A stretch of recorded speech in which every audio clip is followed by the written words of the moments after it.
Hello students, चलिए question आगे बढ़ाते हैं। 2022 वाले क्वेश्चन लगाएंगे। अब 23 वाले हम लगा चुके हैं, 22 वाले क्वेश्चन लगाते हैं। सीबीएसई बोर्ड में आए हुए चैप्टर चल रहा था हमारा electric charges and field, 12th का फर्स्ट चैप्टर। और बढ़ाते हैं आगे। चलिए क्वेश्चन नंबर 9 पे आ चुके हैं। जो इससे पहले 8 क्वेश्चन कराए थे वे सारे 2023 के आए हुए हैं और ये 2022 में। चलिए क्वेश्चन नंबर 9 सॉल्यूशन लिखते हैं इसका और देखते हैं क्या बोला है।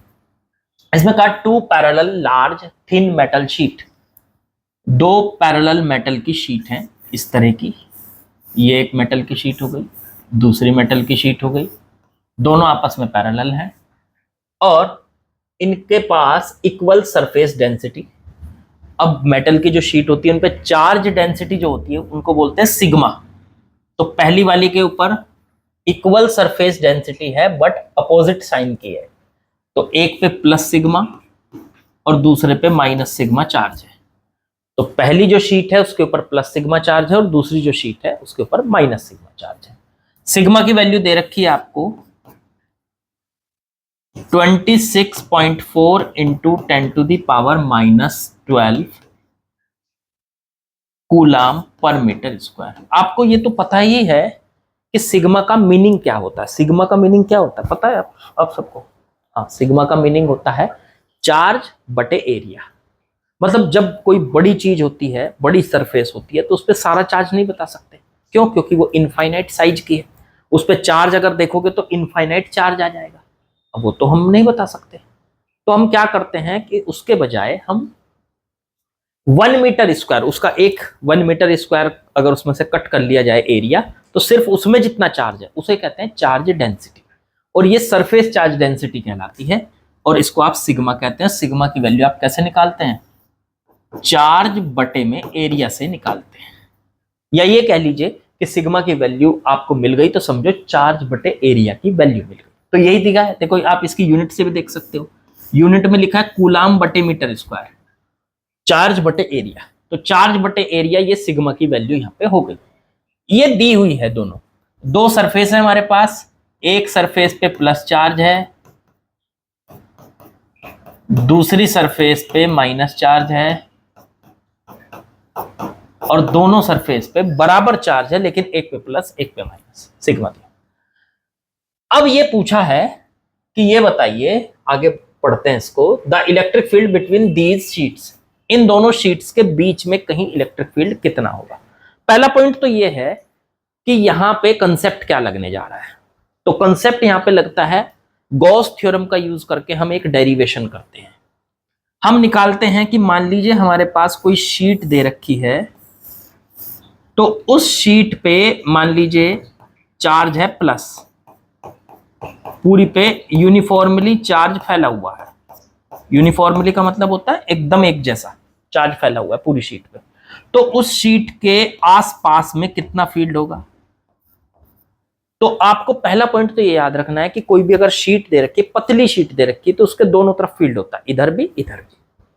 अब वो फील्ड जो होता है ना यूनिफॉर्म होता है, हर जगह एक जैसा होता है, वो डिस्टेंस पे डिपेंड नहीं करता। आप शीट के करीब में देखेंगे तब भी फील्ड उतना ही होगा, शीट से थोड़ी दूर देखेंगे तब भी फील्ड उतना ही होगा, थोड़ी और दूर देखेंगे फील्ड उतना ही होगा। मान लो शीट यहाँ है, उससे थोड़ा सा दूर चलो फील्ड उतना ही होगा, थोड़ा और दूर चलो फील्ड उतना ही होगा। मतलब डिस्टेंस पे डिपेंड नहीं करता इसका फील्ड। और होता कितना है वो भी याद दिलाता हूं आपको। तो अगर शीट पे सिग्मा की चार्ज डेंसिटी है तो उस पर फील्ड होता है E is equal to sigma बटे 2 एप्सिलॉन नॉट। ये उस शीट के लिए है जो पतली शीट है, थिन शीट है। अब हमारे सिलेबस में थिन शीट के ही सवाल है, तो थिन शीट के आसपास कितना फील्ड होगा याद कर लो। ये शीट है, ये शीट हो गई, और शीट के आसपास इधर हो या इधर हो, दोनों तरफ फील्ड एक जैसा ही होगा। कितना होगा? सिग्मा बटे 2 एप्सिलॉन नॉट, जहां सिग्मा क्या है? इस शीट के ऊपर की चार्ज डेंसिटी है। चलो अब ठीक है, लेकिन आपको एक पॉइंट और याद रखना पड़ेगा, याद होगा भी आपके, कि जो प्लस का चार्ज होता है उसमें से फील्ड बाहर की तरफ निकलता है, और जो माइनस का चार्ज होता है उसमें फील्ड अंदर की तरफ जाता है। वो भी मैं आपको याद दिला दूं। मान लो ये प्लस का चार्ज है, तो प्लस में से जो फील्ड होता है वो हमेशा बाहर की तरफ निकलता है, ऐसे बाहर की तरफ निकलता है इस तरह से। और जो माइनस में चार्ज होता है, जैसे ये है माइनस वाला चार्ज, इसमें फील्ड अंदर की तरफ जाता है ऐसे। ये आपको बात पता ही होगी। माइनस वाले चार्ज में फील्ड अंदर की तरफ जाता है और प्लस वाले चार्ज में से फील्ड बाहर की तरफ निकलता है। तो इसका मतलब अगर कोई प्लस वाली चार्ज की शीट है, प्लस चार्ज की शीट है, तो उसमें से तो फील्ड बाहर निकलेगा, और माइनस चार्ज शीट है जिसपे नेगेटिव चार्ज है, उसमें फील्ड अंदर जाएगा। ठीक है, तो इस हिसाब से चलो अब मैं इसे हटा देता हूं, ये नीचे वाला पोर्शन ये हटा देता हूं मैं।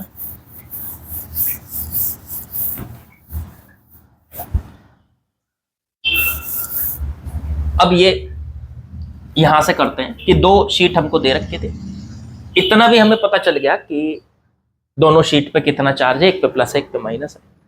अब दोनों शीट के बीच में यहां इस पॉइंट पर मेरे को फील्ड चाहिए।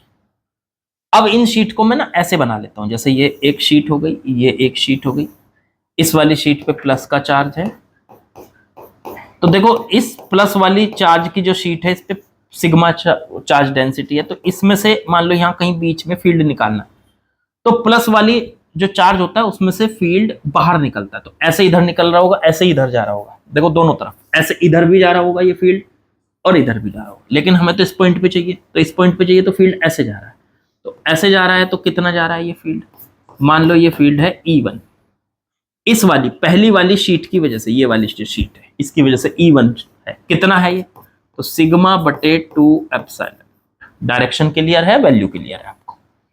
अब आई इस शीट की बारी, जो सेकंड नंबर की शीट है, दूसरे नंबर की, जो माइनस वाली शीट होती है ना, उसमें फील्ड अंदर की तरफ जाता है, तो भी इधर ही जाएगा, देखो फील्ड इसमें ऐसे अंदर की तरफ जा रहा है, इधर से देखेंगे तो अंदर की तरफ जा रहा होगा फील्ड, इधर से देखोगे तो अंदर की तरफ, सिर्फ इस वाली पे फोकस करो, इस वाली शीट पे, तो फील्ड इसके अंदर जा रहा होगा, तो इसमें भी अंदर की तरफ जा रहा होगा, ऐसे कितना जा रहा होगा, मान लो इसी पॉइंट पे, ये दोनों सेम पॉइंट पे है, मैंने ये दो पॉइंट अलग अलग नहीं लिया, ये तो दिखाने के लिए आपको बताया है, लेकिन एक ही पॉइंट पर एरो लगा रहे हो आप, ये समझो एक ही पॉइंट पर, ठीक है, तो उसी पॉइंट पर ये फील्ड कितना होगा, दूसरी वाली शीट की वजह से E2, और वो कितना होगा, तो सिग्मा बटे 2 एप्सिलॉन नॉट, क्योंकि इस पे भी चार्ज डेंसिटी सिग्मा है, दोनों पे सेम ही तो है, बस इस पे माइनस में, इस पे प्लस। तो सर प्लस माइनस का कहीं यूज नहीं करना, प्लस माइनस का यूज हो चुका है, क्या प्लस वाले में से फील्ड निकलता है और माइनस वाले में फील्ड अंदर जाता है, तो इलेक्ट्रिक फील्ड की डायरेक्शन प्लस माइनस से समझनी होती है हमको, बाकी और कुछ नहीं, बाकी और कुछ नहीं, ठीक है। तो वैसे नहीं रखना, सिग्मा की वैल्यू ऐसे मत रखना कि आप फॉर्मूले में रख दो प्लस सिग्मा या माइनस सिग्मा, फॉर्मूले में जो ये फॉर्मूला होता है E का सिग्मा बटे 2 एप्सिलॉन नॉट, इसमें सिग्मा की सिर्फ वैल्यू रखनी होती है, प्लस या माइनस नहीं रखना, प्लस या माइनस तो आपको डायरेक्शन दिखाएगा, डायरेक्शन बताएगा बस। तो पहली शीट में से फील्ड बाहर की तरफ जा रहा है, दूसरी शीट में फील्ड अंदर की तरफ जा रहा है, अगर एक ही पॉइंट पर देखें तो दोनों फील्ड एक ही डायरेक्शन में चल रहे हैं, पहली शीट की वजह से भी फील्ड राइट की तरफ जा रहा है और दूसरी वाली शीट की वजह से भी फील्ड राइट की तरफ जा रहा है। अगर मैं ई नेट निकालूं, नेट फील्ड, तो दोनों फील्ड को सर ऐड कर दो, ई नेट वेक्टर तो E1 vector plus E2 vector. अब वेक्टर का मतलब है डायरेक्शन के साथ, अब इधर की डायरेक्शन है, दोनों एक ही तरफ है, तो दोनों की डायरेक्शन आपकी इधर हो गई तो प्लस हो गई, इधर की डायरेक्शन को प्लस मान सकते हैं, इधर वाली डायरेक्शन को आप माइनस मान सकते हैं। तो E1 कितना आ गया आपका, सिग्मा बटे 2 एप्सिलॉन नॉट प्लस सिग्मा बटे 2 एप्सिलॉन, दोनों एक ही डायरेक्शन में है तो दोनों का फील्ड जो है ऐड हो जाएगा और टोटल फील्ड आ जाएगा। इसे सॉल्व करके आ गया आपका सिग्मा बटे एप्सिलॉन नॉट, एलसीएम ले लो, 2 एप्सिलॉन नॉट तो है ही, और ऊपर सिग्मा सिग्मा प्लस 2 सिग्मा हो गया, 2 से 2 कट गया, तो ये सिग्मा बटे एप्सिलॉन, मतलब इसके अंदर का दोनों प्लेट्स के बीच में जो फील्ड बना नेट, ई नेट, उसकी वैल्यू क्या बन गई आपकी, सिग्मा बटे एप्सिलॉन। अब इस ई नेट को निकाल लीजिए, ई नेट का वैल्यू निकाल लो, वो है सिग्मा बटे एप्सिलॉन। सिग्मा कितना दे रखा है, देखो ये दे रखा sigma 26.4 into 10 to the power -12 बटे में नीचे एप्सिलॉन नोट आप लोगों को पता है 8.85 इंटू 10 की पावर -12 होता है। इसे इससे कट कर दो। अब ये अगर मैं इससे इसको काटूं तो ये अप्रोक्स लगभग 3 बार कटेगा, 3 टाइम। तो यहां पर ई नेट की वैल्यू जो आ गई हमारी वो 3 न्यूटन पर कूलाम आ चुकी है। मतलब दोनों प्लेट्स के बीच में कितना फील्ड लगा हुआ है, 3 न्यूटन पर कूलाम। आपके लिए ऑप्शन बन गया है ऑप्शन नंबर डी। तो डी ऑप्शन इसका बिल्कुल करेक्ट ऑप्शन है। बहुत आसान सा सवाल था। बस ये फॉर्मूला हमें याद होना चाहिए कि किसी शीट के दोनों तरफ, एक पतली शीट और उसके दोनों तरफ का फील्ड कितना बराबर होता है, जितना इधर होगा इतना इधर होगा। कितना होता है, सिग्मा बटे 2 एप्सिलॉन। अगर 2 शीट रखी है तो उनके फील्ड को ऐड कर लो। देखो डायरेक्शन किधर बन रही है, डायरेक्शन के साथ है। अच्छा ये फील्ड दोनों एक ही डायरेक्शन में थे इसलिए ऐड हो गए। अगर एक इधर होता एक इधर होता तो आपस में माइनस हो जाता। वेक्टर में ऐसा ही तो होता है। जैसे 2 वेक्टर हैं, एक वेक्टर इधर x एक y, दोनों एक डायरेक्शन में है तो उनका रिजल्टेंट आ जाता था x प्लस वाई। और अगर एक इधर x है और इधर y है और तो उनका रिजल्टेंट आ जाता था x माइनस वाई। तो अगर अपोजिट होते हैं तो रिजल्टेंट निकालने के लिए माइनस कर देते हैं सीधा, और अगर सेम डायरेक्शन में होते हैं तो रिजल्टेंट निकालने के लिए प्लस कर। तो यहाँ पे फील्ड की दोनों की डायरेक्शन सेम थी इसलिए इनको दोनों को हमने सीधा ऐड कर दिया और रिजल्टेंट निकाल लिया, नेट फील्ड निकाल लिया। आई थिंक बढ़िया से समझ में आ गया होगा, आसान सवाल था। चलो आगे बढ़ते हैं। चलिए बच्चों नेक्स्ट क्वेश्चन पे आ गए, क्वेश्चन नंबर 10। ये भी 2022 का क्वेश्चन है। सवाल सुनो क्या दिया है। According to Coulomb's law which is the correct relation for the following figure. Coulomb's law के अकॉर्डिंग इनमें से कौन सा रिलेशन सही है। फिगर देख के बताना है कि इनमें से कौन सा ऑप्शन सही है, कौन सा रिलेशन सही है कूलम्स लॉ के अकॉर्डिंग। एक बात सोचो, यहां पे क्या दिया है, एक चार्ज इधर रखा है Q1, एक चार्ज इधर रखा है Q1, ये रहा, ठीक है। एक चार्ज इधर रखा है Q2, ये रहा, चलो ठीक है। दोनों के बीच में फोर्स लगा रखा है इधर से इधर, इधर से इधर। F12 का मतलब है वन चार्ज की वजह से, वन चार्ज पे लगा हुआ फोर्स 2 की वजह से। F12 का मतलब समझ रहे हो क्या होता है। F12 का मतलब होता है फोर्स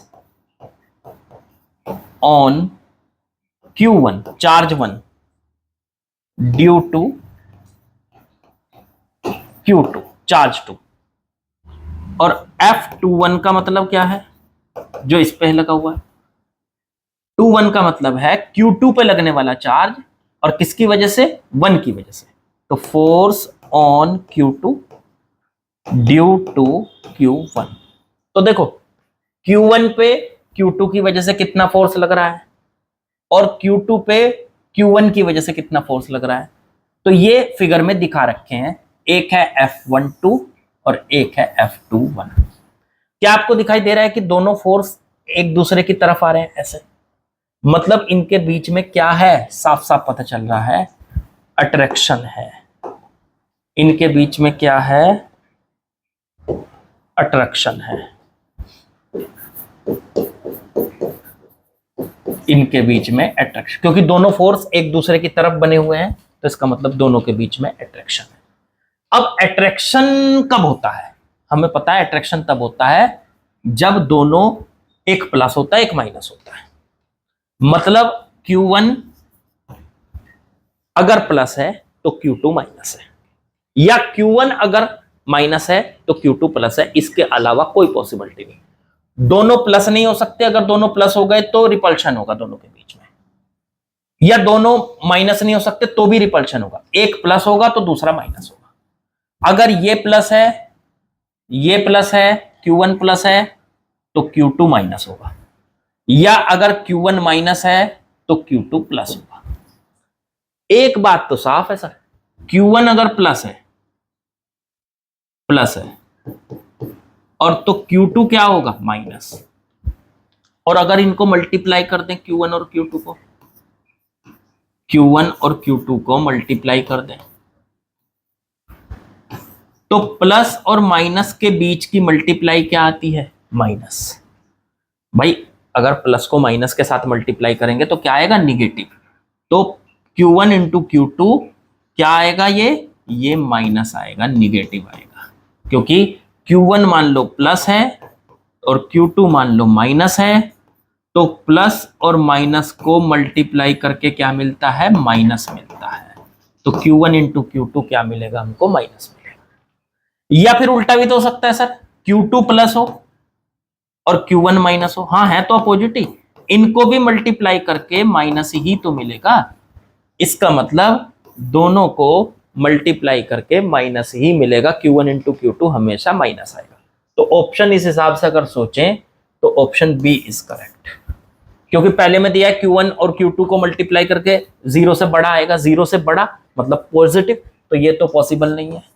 दूसरा है Q1 और Q2 को मल्टीप्लाई करके जीरो से छोटा आएगा, जीरो से छोटा मतलब निगेटिव, बस यही पॉसिबल है।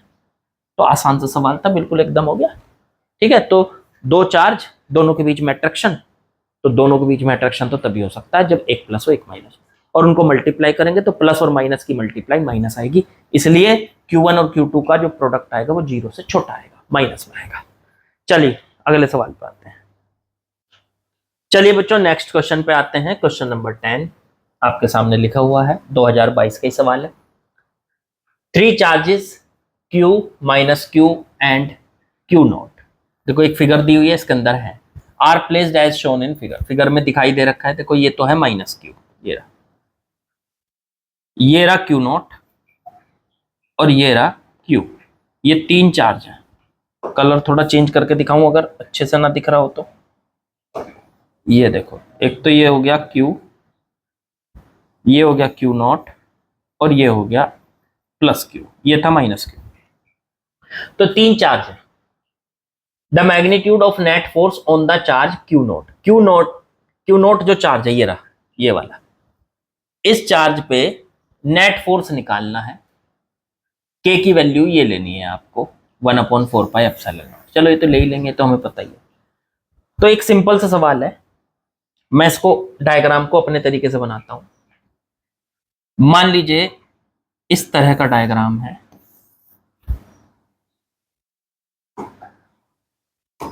इस तरह का डायग्राम है, ये हटाता हूं।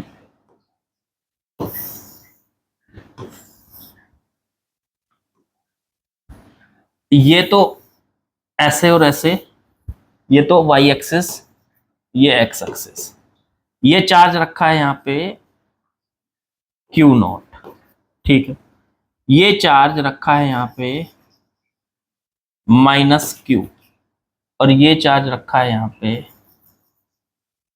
Plus Q। तो एक बात बताओ, Q नॉट पे मुझे नेट फोर्स निकालना है, बिल्कुल आसान है। Q नॉट पे दो फोर्स होंगे, कौन कौन से? एक तो ये प्लस Q और Q नॉट दोनों एक दूसरे को रिपेल कर रहे होंगे, रिपल्शन होगा इनके बीच में। तो ये इसको इधर रिपेल कर रहा होगा इस तरफ, इस डायरेक्शन में F1 फोर्स के साथ, और इन दोनों के बीच में माइनस Q और Q नॉट के बीच में अट्रैक्शन होगा, तो ये इसको इधर अट्रैक्ट कर रहा होगा F2 फोर्स के साथ। इन दोनों के बीच में, इन दोनों के बीच में तो अट्रैक्शन है, इन दोनों के बीच में तो अट्रैक्शन है, और इन दोनों के बीच में रिपल्शन है, रिपल्शन है। तो इस पे इधर फोर्स लगा, इस पे इधर फोर्स। अगर मुझे नेट फोर्स निकालना है तो इन दोनों का रिजल्टेंट आएगा कहीं यहां बीच में F नेट, और वो कैसे निकलेगा?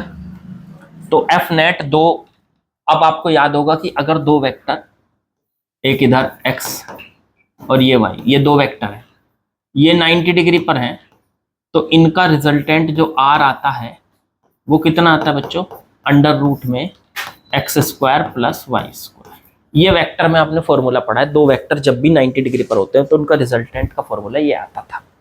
तो ये डायरेक्ट लगाएंगे हम यहाँ, एक इधर है F1 और एक इधर है F2, और दोनों का रिजल्टेंट का फॉर्मूला लगाएंगे यहाँ पे F net equals to F1 का स्क्वायर प्लस F2 का स्क्वायर और पूरे का अंडर रूट। ये फॉर्मूला आपको बच्चों लगाना है। चलो F1 F2 की वैल्यू तो निकाल लें। तो F1 F2 ये तो चार्ज है क्यू नॉट, ये वाला, और ये वाला चार्ज है आपका क्यू। इनके बीच में आपस में जो रिपल्शन है वो कितना होगा? तो फॉर्मूला याद होगा आपके, कूलम्ब्स लॉ। कूलम्ब्स लॉ क्या होता था? के क्यू इनटू में क्यू नॉट और बटे में इनके बीच की डिस्टेंस, और ये डिस्टेंस कितनी दे रखी थी यहाँ पे? ए। तो ये डिस्टेंस है ए, तो बटे में ए स्क्वायर। ये इन दोनों के बीच में लगने वाला फोर्स हो गया। कैसा? रिपल्शन का फोर्स हो गया। तो F1 क्या है? इन दोनों के बीच में लगने वाला रिपल्शन का फोर्स। ऐसे ही F2 निकालेंगे, इन दोनों के बीच में लगने वाला अट्रैक्शन, इन दोनों के बीच, तो वो भी K Q1 Q2, Q1 हो गया मान लीजिए Q ये। अब आप कहोगे सर माइनस, माइनस नहीं लगाते थे, याद करो, माइनस नहीं लगाते थे। माइनस तो हाँ वेक्टर फॉर्म में रखते थे, प्लस माइनस।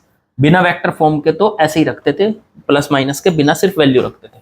तो K Q1 Q2, तो Q2 क्या है? Q नॉट, और बटे में इनके बीच की डिस्टेंस यहां से यहां तक की, ये भी A दे रखी, तो बटे में A स्क्वायर। तो F1 और F2 की वैल्यू सेम ही है, जो F1 की वैल्यू है वही F2 की वैल्यू है।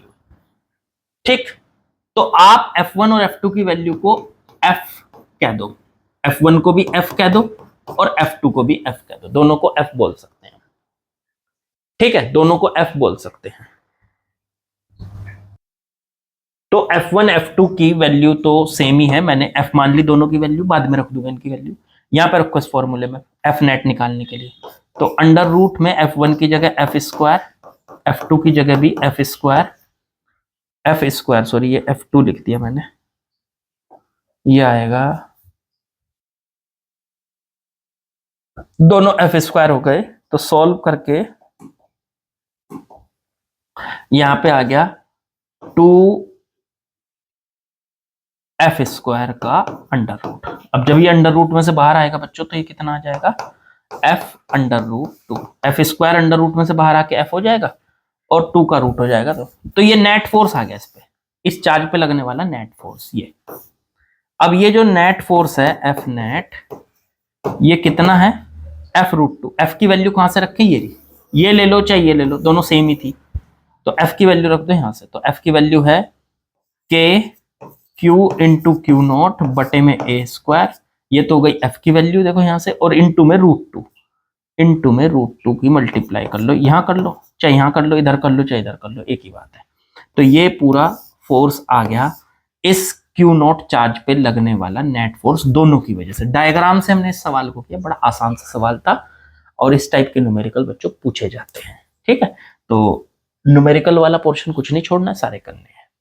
चलिए आगे बढ़ते हैं, ये सवाल हो गया हमारा कंप्लीट। इसका कोई ऑप्शन नहीं था, ये तो वैसे ही सॉल्व करने वाला सवाल था। चलिए बच्चों क्वेश्चन नंबर 12 पे आते हैं। क्वेश्चन नंबर 12 में दिया है इन नेगेटिवली चार्ज ऑब्जेक्ट एक्स। मान लो ये एक्स कोई ऑब्जेक्ट है जिसपे चार्ज है माइनस, ठीक है, is repelled by another charge object Y. ये वाई ऑब्जेक्ट को रिपेल करता है, तो भाई साहब इस पे भी माइनस चार्ज होगा। ठीक है,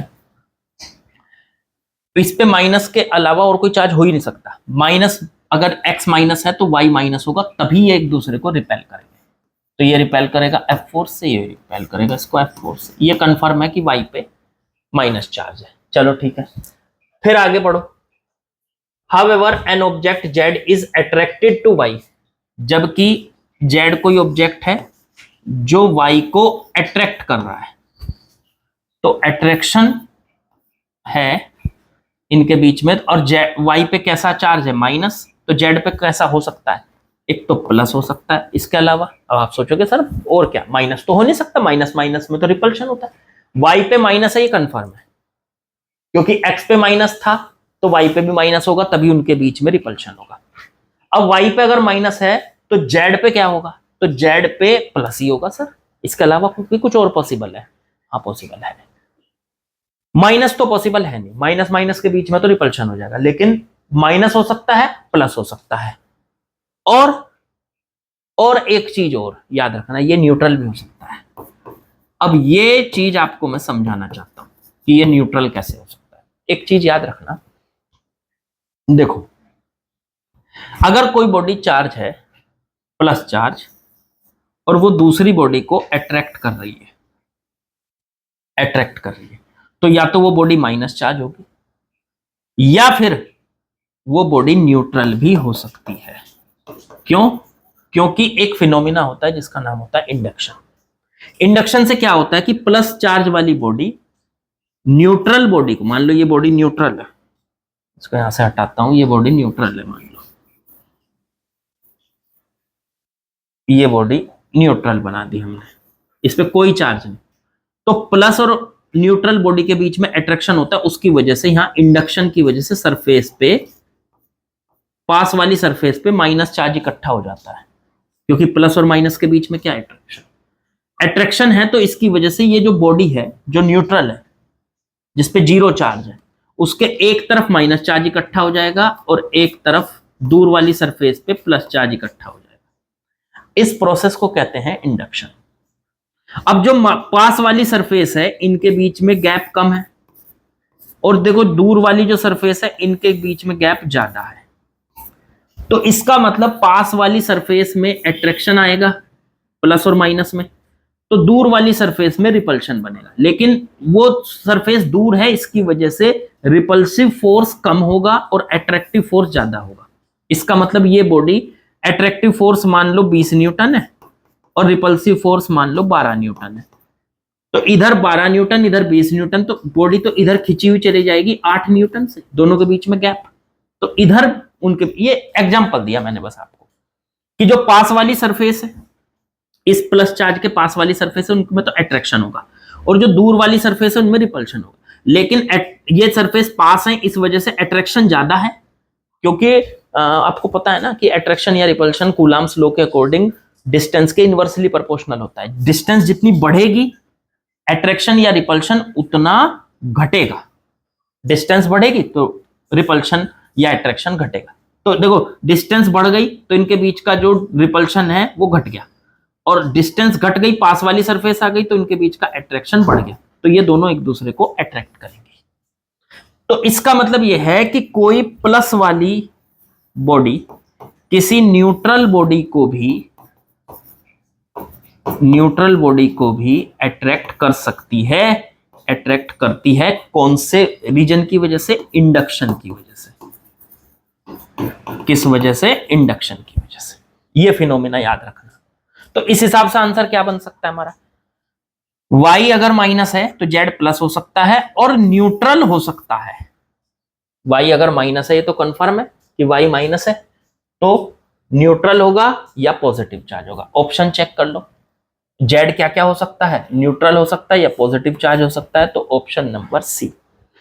अब एक बात और, यहां पे सर, यहां पे आपने ये नहीं किया, जब इन दोनों के बीच में रिपल्शन है तो आपने इंडक्शन नहीं लगाया। रिपल्शन के केस में इंडक्शन नहीं काम करता है। मतलब क्यों? क्योंकि रिपल्शन तो दूर वाली फेस। अब देखो एक बात सुनो, अगर मान लो यहां माइनस है, रिपल्शन तो कभी बन ही नहीं सकता इंडक्शन से। क्यों? क्योंकि पास वाली सरफेस पे हमेशा अपोजिट चार्ज आएगा, और पास वाली सरफेस पास में है, उस वजह से उस पर फोर्स ज्यादा लगेगा, इसलिए इंडक्शन से हमेशा सिर्फ अट्रैक्शन बनता है। ये पॉइंट भी याद रखने वाला है, इंडक्शन से हमेशा अट्रैक्शन बनता है। इस बात को चलो मैं समझा देता हूं आपको डीप में। जैसे मान लो ये बॉडी है, ये बॉडी है और ये बॉडी है, इस पे प्लस चार्ज है, ठीक। अब इस पे या माइनस चार्ज, माइनस ले लो, प्लस तो ले लिया था पिछले वाले, उसमें माइनस ले लो, माइनस चार्ज। तो माइनस चार्ज के सामने कोई अनचार्ज बॉडी रखी, न्यूट्रल बॉडी रखी, तो हम ये जानना चाहते हैं क्या इनके बीच में रिपल्शन बन सकता है? न्यूट्रल बॉडी रिपेल भी हो सकती है चार्ज बॉडी से?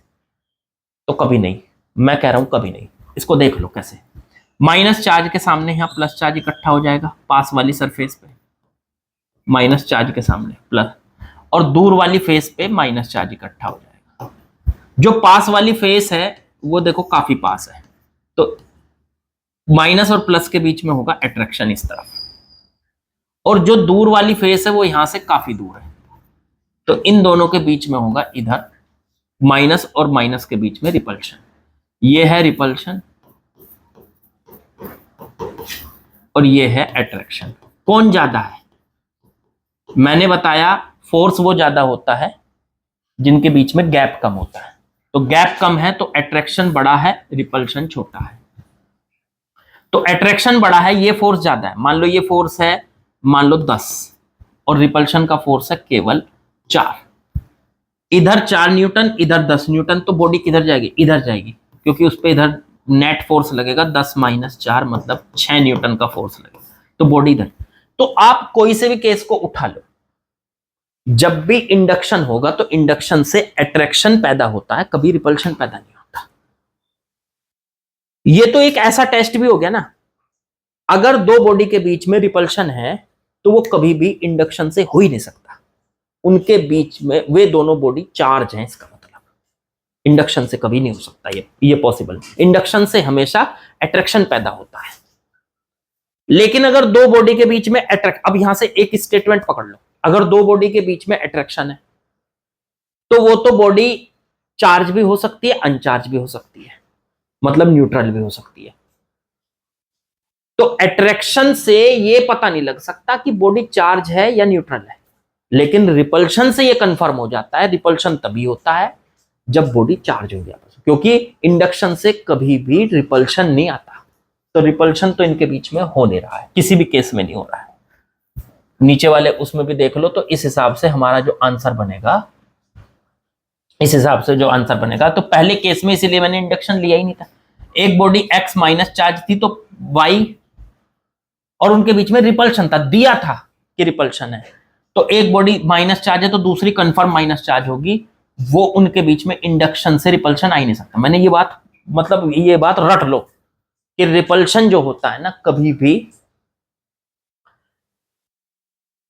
आपका इससे नहीं आ पाएगा, इंडक्शन से। रिपल्शन कभी भी इंडक्शन से नहीं आएगा, इंडक्शन की वजह से रिपल्शन नहीं आता, इंडक्शन की वजह से हमेशा अट्रैक्शन आता है। ये मैंने करके भी दिखा दिया आपको। तो इंडक्शन की वजह से हमेशा अट्रैक्शन पैदा होता है। इस हिसाब से हमारा आंसर हो गया न्यूट्रल। या तो ये बॉडी न्यूट्रल है, या तो ये बॉडी न्यूट्रल है, और या भाई ये बॉडी पॉजिटिवली चार्ज है। पूरा क्वेश्चन हमने सॉल्व कर लिया बिल्कुल आसानी से। पर ये समझो कि यहां पे एक स्टेटमेंट सीखने को मिला, अगर दो बॉडी के बीच में अट्रैक्शन है तो दोनों बॉडी, मतलब उनमें से एक बॉडी चार्ज होगी और दूसरी चार्ज भी हो सकती है, न्यूट्रल भी हो सकती है। लेकिन अगर दोनों बॉडी के बीच में रिपल्शन है तो कंफर्म है दोनों चार्ज है, ये कंफर्म। बस ये स्टेटमेंट पकड़ लो। चलो अगले सवाल पे चलते हैं।